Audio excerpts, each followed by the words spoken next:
So you can't use this as a target from up here. You want to see it go at minimum below that low here. And would you be incorrect by taking the largest portion off of your first partial if you're brand new doing that? No, you're not wrong by doing that. You're not getting a lot of movement, but you're not trading the dollar either. You're trading euro dollar, pound dollar, Aussie dollar, New Zealand dollar, something to that effect. But we're looking for how prices want to go down to this level minimum.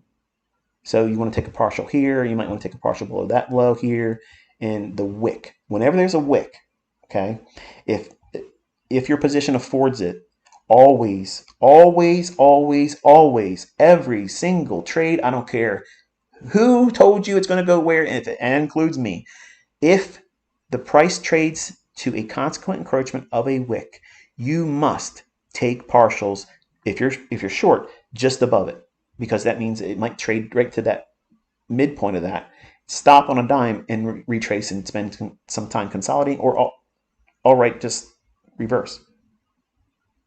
So consequent encroachment of wicks and tails are imperative partial places to take partials at. So if you're short, you have to factor in that price level and the spread. So you want to see the midpoint of that and a little bit above it. If it trades down to that level here, you want to take that as a partial. Always, always, always, always, always cast in stone. It's never going to be a deviation from that rule.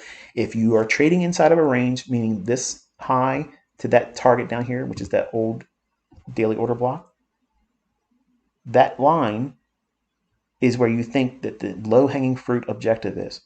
You're not saying that it can't go lower.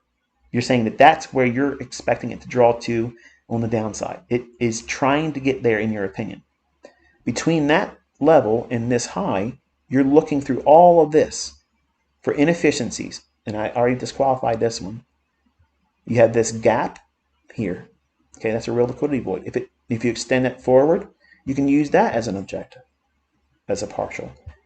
Below this low here. But these wicks, these tails, okay, when you have two of them back to back like that, you're taking the longest one. Take the longest one, divide it in half, which you're measuring is the close to the low, half of that, plus a little bit for spread. When it gets there, you'll take a partial. We just happen to have a low here. If that low wasn't here and it was just a wick, it would be even further reason for you to want to take a partial there. I have learned many times when I held on to trades that didn't go to my objectives, these tails or wicks were always the culprit that I didn't notice in my first few years of trading. And it's the consequent encroach in the midpoint of that, where the algorithm comes back down to it and doesn't need to go back down here.